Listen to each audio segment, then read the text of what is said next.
এক বিয়াত গেছিলাম বেশ দিন আগে না মনে করিল 6-7 বছর আগে এক বিবাহর মধ্যে গেছিলাম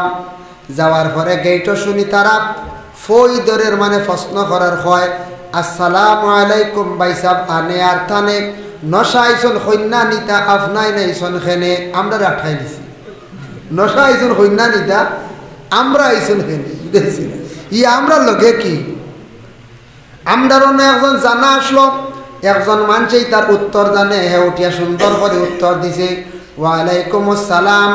ভাই সাহেব রঙ্গে আর ডঙ্গে নশা আইসন কন্যা নিতা আমরা আইছি সঙ্গে ওই গেছি বুঝাইছে আমরা সঙ্গে আইছি রে নশা তার কন্যা নেওয়া তো আইছে ও তো শেষ গেট ছাড়িয়ে দেওয়া লাগছে ও টুকা দিতরা বিকি গোড্ডা ফন্ডস 2000-2500 চার্জ ওটা না এটা না আমরা ছাড়তাম এটা আমরা কমাই নিতাম এটা আস্তে আস্তে মুসলমান এটার থেকে আমরা বাঁচিতাম চেষ্টা করি যাই হোক যাই দিন বিবাহ হয়ে গেল গিয়া বিবাহ হওয়ার সঙ্গে সঙ্গে তখন জানি যখন পাত্রী ঘরের মধ্যে আনিলাইলা তখন বিবাহ হয়ে গেছে গিয়া স্বামী স্ত্রীর জিন্দেগি আই গেল প্রথম পর্যায়ে স্বামীর উপরে কয়েকটা হক আই গেল গিয়া এক নম্বর হইল স্বামীরে যখন শুনানি হইয়া আইয়ুহান নাসু তাকু রাব্বাকুমুল্লাযী খালাকাকুম মিন নাফসিন ওয়াহিদাতিন ওয়া খালাকা মিনহা যাওজাহা আয়াত পড়ার অর্থ হইল গিয়া ও বান্দা তুমি আল্লাহর ডরো আল্লাহরে ভয় করো সর্বপ্রথমে আল্লাহ একজন সৃষ্টি করলা আদম তারপরে হাওয়া আজকে তুমি ওলা ও আদমর আওলাদ তোমারে আর একজন জোড় মিলাইয়া আজকে তোমারে দেওয়া হয়ে গেল গিয়া তুমি আল্লাহরে ডরাও আগে তুমি ভুল করছো এই ভুলের সংশোধনের রাস্তা আসলে আল্লাহ মাফ দিব কিন্তু এখন যদি আইস থাকি ভুল করার জলদি আল্লাহ মাফ দিত নাই এখন আল্লাহ আর মাফ দিত না কারণ বিবাহর আগে যদি কোনো পুরুষ মহিলা যদি হঠাৎ ব্যতিক্রমে কোনো পুরুষ এবং মহিলা যদি ভুল করে লইছে জিনা করে লইছে তার উপরে শরীয়তর হুকুম হইল 100 ডান্ডা দেওয়া মানে কুড়া লাগানি দূররা মারা হজ জারি করা আর যেই সময় তান বিবাহ হয়ে গেল গিয়া স্বামী এবং স্ত্রী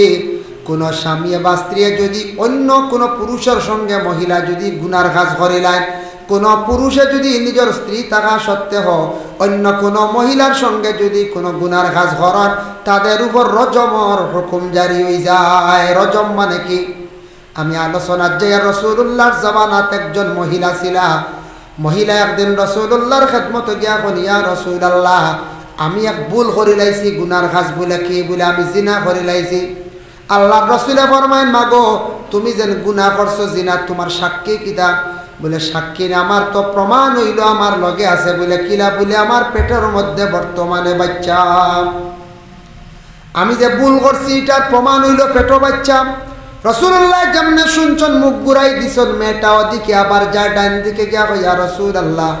গুনাহটা কিভাবে মাফ হইতো আল্লাহর কাছে আপনি কইয়া দেখো আল্লাহর রাসূলে বাম দিকে আবার মুখ ঘুরাই দিলাম আবার মহিলা বামের দিকে গিয়া কান্দে ইয়া রাসূলুল্লাহ কিলা গুনাহ মাফ করায় আবার রাসূলুল্লাহ ডান দিকে মুখ ঘুরাইলে এইভাবে 3 বারের পরে কইলা গো মা তুমি যে এমন একটা গুনাহ করছো ঠিক আছে তোমার পেটে এখন বাচ্চা এই অবস্থাতে শরীয়তের কোনো হদ জারি আমি করতাম পারি না তুমি যাও এখন বাড়ি যেই দিন তোমার সন্তান জন্ম হইব তুমি আসিও তোমারে আমি শরীয়তের যে ফয়সালা হুকুম যেটা আছে সেটা আমি করব রাসূলুল্লাহর খেদমত তাকি মহিলা চলিয়া যায় বাড়ি যাওয়ার পরে যখন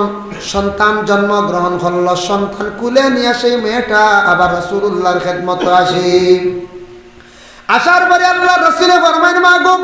তুমি যাও বাড়ি তার পূর্ণ 2 বছর তোমার সন্তানের কুলের মধ্যে তুমি দুধ পান করাও যেহেতু সন্তানটা ছোট রয়েছে আবার রাসূলুল্লাহর আদেশ ক্রমে সেই মহিলাটা বাড়িতে গেল 2 বছর দুধ পান করাইল আসার পরে রাসূলুল্লাহ ফরমায় মা গো বাচ্চাটা হাত দিয়ে তুলিয়া খাইতে পারেনি বলে এখনো না বলে আরো তুমি 6 মাস বাচ্চার লালন পালন করো আরো 6 মাস মেয়েটা ফালিল বাচ্চা 2.5 বছর পূর্ণ হওয়ার পরে রাসূলুল্লাহর কাছে আসছে আসার পরে নবীজি ফরমাইলা বলে বাচ্চা এখন হাত দিয়ে কোনো জিনিস তুলিয়া খাইতে পারেনি বলে হ্যাঁ বলে আচ্ছা ঠিক আছে বাচ্চা তুমি দেও দিলা একজন সাহাবীর হাতে বাচ্চাটা সমঝাইয়া দিলা আর সাহাবী হকলের আদেশ করলা যাও সেই মহিলাটারে তুমি তান ফাতর দিয়া ইটাইয়া মারা আরম্ভ করো মহিলারে যখন ফাতর মারা আরম্ভ হইল মারতে মারতে মাথার তাকে চিৎকারে দিউড়িয়া রক্ত যখন গেল, একটা রক্তর ফুটা গিয়া উমরের শরীরের মধ্যে লাগলো। উমরের চিৎকার যখন, ইয়া রাসূলুল্লাহ, নাপাক মহিলার রক্ত আমার শরীরে লাগছে, আমি ডরাই। আর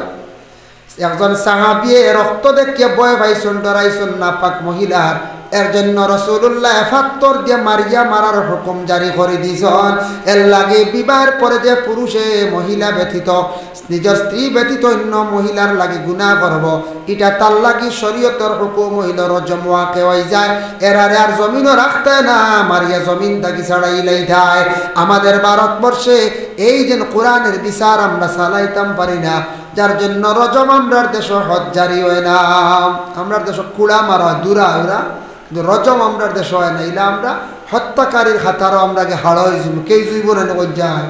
আমরা গণতন্ত্র দেশ, সেই দেশে বসবাস করি আর কোরআনের সব সঠিক বিচার চালাইতাম পারি না। সুরে চুরি করলে হাত কাটা, সুরে চুরি করলে হাত কাটা। কত ধরনের চুরি আছে না কোনো সময়, কতখান চুরি করলে হাত কাটে। এটা কিরা আনে নিছে চুরি করে হাত কাটি দিতেন বুঝি না। আস-সারিকাতু ওয়াস-সারিকু ফাকতাহু আইদিয়াহুমা, যদি কোনো সুর রে পাওয়া যায়, চুরির ধরা খাইছে, প্রমাণিত হয়েছে সে সুর, স্বীকার করছে বা হাতে খুঁটায় দর্শন সামান সহ দর্শন, শরীয়তের হুকুম হইল ৫,০০০ দিরহম পরিমাণ যদি সামান চুরি করে তাহলে তার হাত কাটা হইতো। সৌদি আরব এখনো পর্যন্ত হাত কাটায় কোরআনের বিচার। আমি নিজে দেখছি, অতটুক পর্যন্ত হাত নাই। এর লাগি মাঝে মধ্যে ভাইছি, আমি একদিন একজন ভাইছি ধারণা করছি ও হারানো হাত কাটা হয়েছে।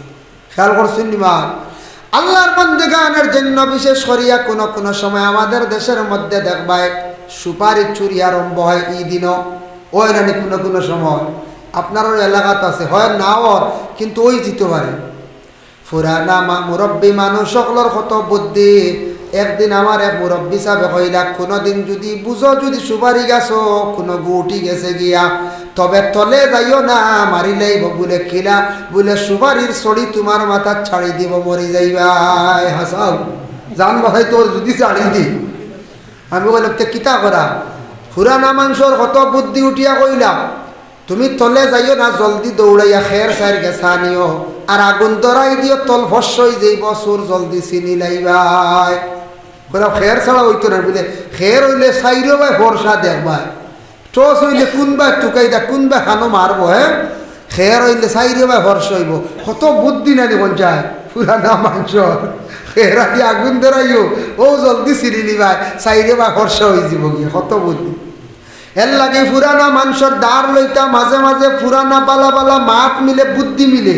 যুবক ভাইয়া নলা পুরানা মানুষের দাঁড়ও মাঝে মাঝে বইলে ফুন্না মাত মিলবই না, না মিলবো।